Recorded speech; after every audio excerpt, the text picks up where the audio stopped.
اس چہرے نے جیسے میرا دم ہی نکال دیا تھا۔ وہ فوزیہ تھی۔ مجھ میں اس کا سامنا کرنے کی سکت نہیں ہو پا رہی تھی۔ میں جیسے گھڑوں پانی میں گرے جا رہا تھا۔ میں جانتا تھا وہ میرے لگتے لینے آئی تھی، برا بھلا کہنے آئی تھی مجھے۔ بے ضمیر اور دھوکے باز کے القابات سے نوازنے کے لیے اس نے یہاں تک آنے اور مجھ سے ملنے کا جبرن ارادہ کیا ہوگا۔ اس کے دل کی بھڑاس نے بہت بے چین کر دیا ہوگا اسے۔ سچی بات تھی کہ مجھ سے تو کچھ بولنے کی ہمت ہی نہیں ہو پا رہی تھی۔ کیا ثبوت تھا میرے پاس اپنی باتوں کی سچائی کے لیے جو میں فوزیہ کو دکھا سکتا؟ ایک ذرا حیرت ہوئی تھی مجھے کہ انسپیکٹر عمیر شاہ نے کیسے فوزیہ کو مجھ سے ملاقات کی اجازت دے ڈالی تھی، کیونکہ فوزیہ نے ہی میرے خلاف FIR کٹوائی تھی۔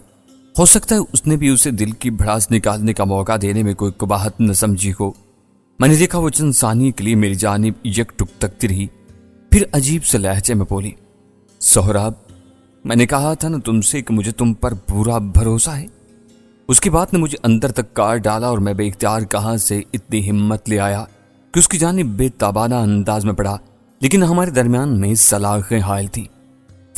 فوزیہ، مجھے معاف کر دینا۔ مجھے میرا سانس پھولنے لگا۔ کس بات کی معافی؟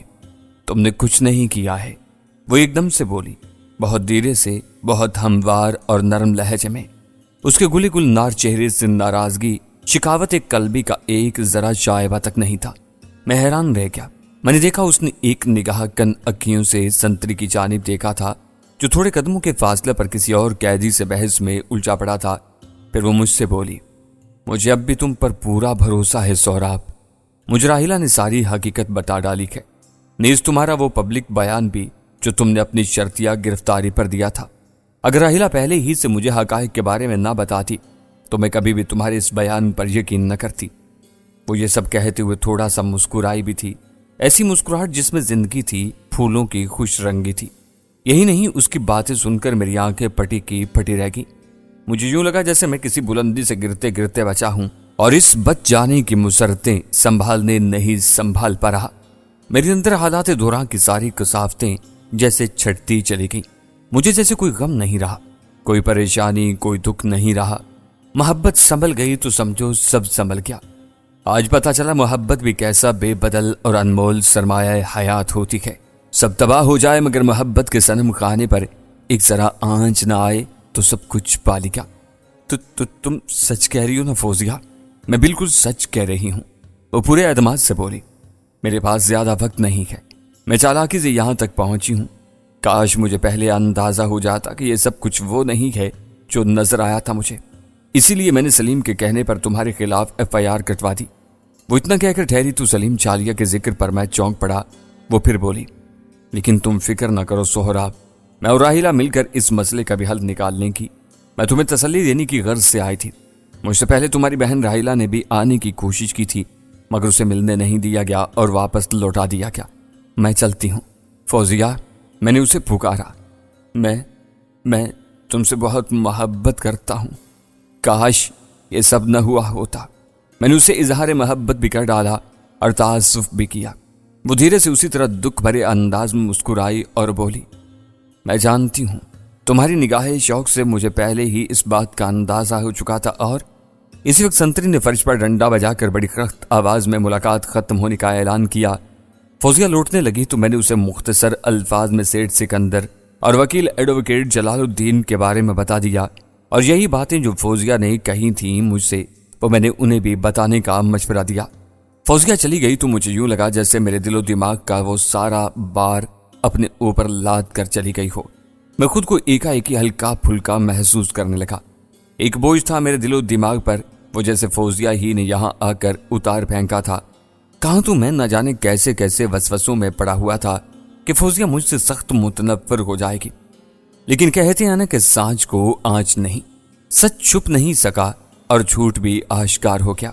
میں سمجھتا تھا کہ مجھے اللہ نے میری سچی نیت کا پھل عطا کیا تھا، اب میں سمجھتا تھا کہ صورتحال اتنی سنگین نہیں رہی تھی۔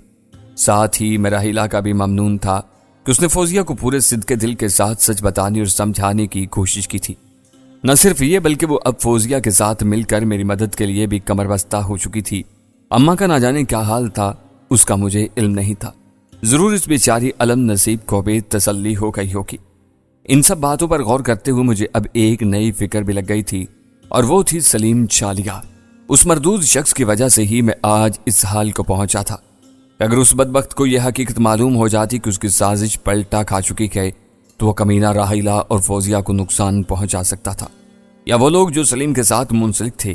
اس خدشے نے مجھے پھر بے چین کر دیا۔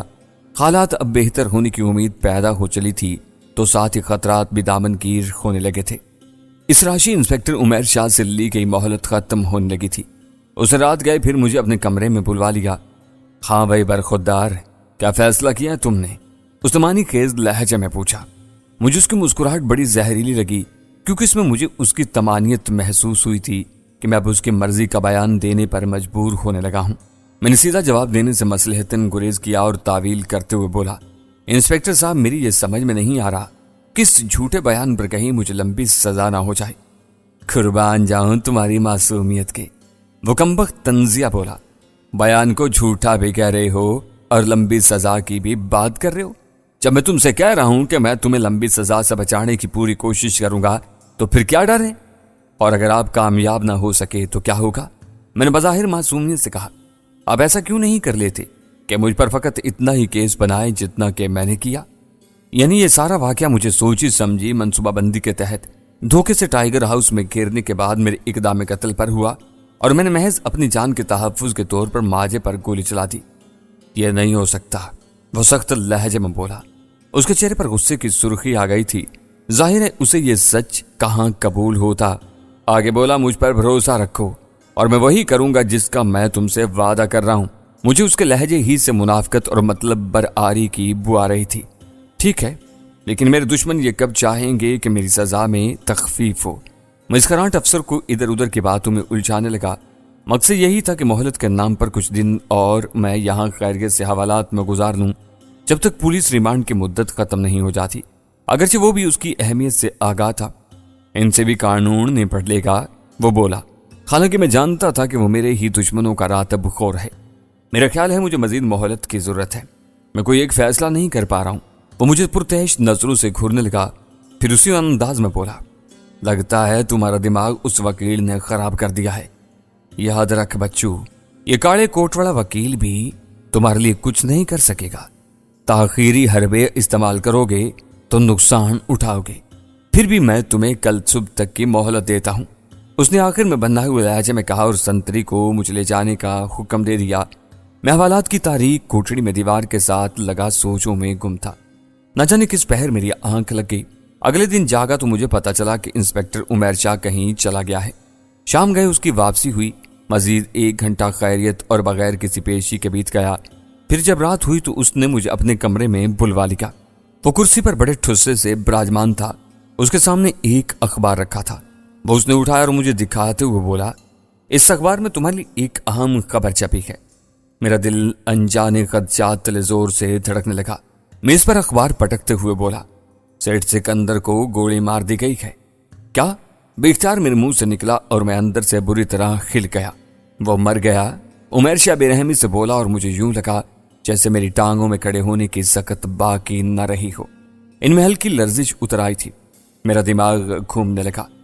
کیوں بچو، بہت دکھ ہوا تمہیں یہ سن کر؟ عمیر شاہ جیسے میری کیفیات بھانپتے ہوئے گویا حز اٹھانے کے انداز میں بولا اور ساتھ ہی اپنی کرسی بھی چھوڑ دی۔ مجھے بھلا کیوں دکھ ہونے لگا؟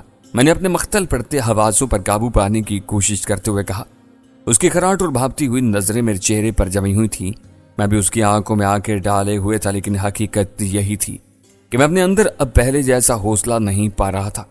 سیٹ سکندر کے قتل کی خبر پر مجھے یقین کرنے پر تحمل ہی ہوا تھا، مگر اخبار کی چھپی ہوئی خبر میرے شبے کو جھٹلانے کے لیے کافی تھی۔ اچھا، وہ طنزیہ مسکراہٹ سے بولا اور چند قدم چل کر میرے بالکل قریب آ گیا۔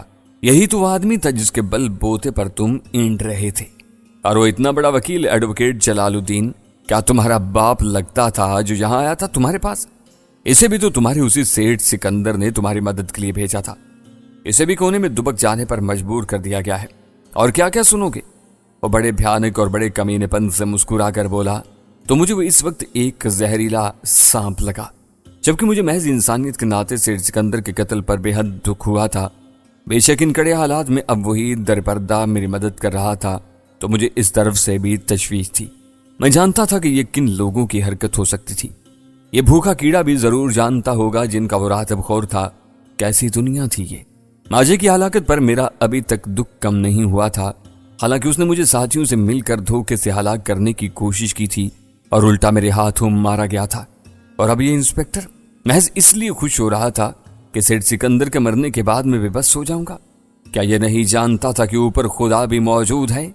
مجھے نہیں یاد کہ کبھی میں نے نماز پنجگانہ پڑھی ہو، حتیٰ کہ جمعہ کی نماز پر بھی ایک آدھ بار ہی گیا ہوں گا۔ عید بقرہ عید کی نماز جامع مسجد میں دیگر محلے والوں کی سنگت میں ابا کے ساتھ چلا جاتا تھا، مگر آج مجھے صحیح معنوں میں خدا یاد آ رہا تھا۔ شاید خدا ایسے ہی نازک اور مشکل گھڑیوں میں یاد آتا ہے، ایک ایسے انسان کو جس نے بس خدا کا صرف نام ہی لیا ہو۔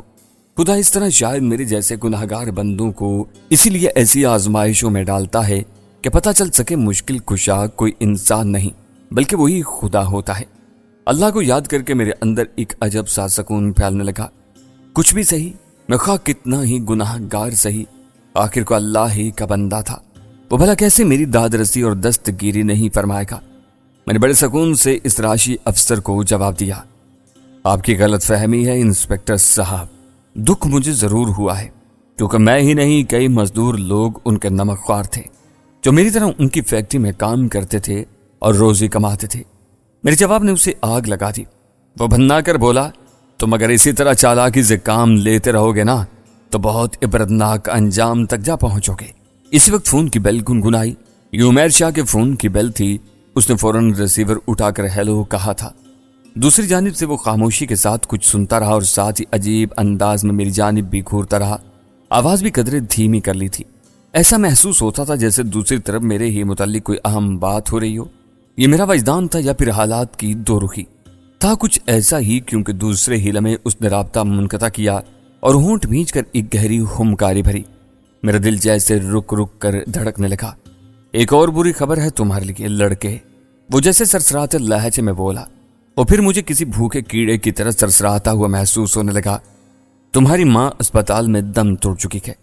میری آنکھیں پھیل گئیں، سینے میں ایک درد اور کرب کی لہر اٹھی، سر گھومنے لگا، آنکھوں کے سامنے تاریکی کا پردہ پڑنے لگا اور شدت غم تلے مجھے اپنی ٹانگوں پر کھڑے رہنا مشکل محسوس ہونے لگا۔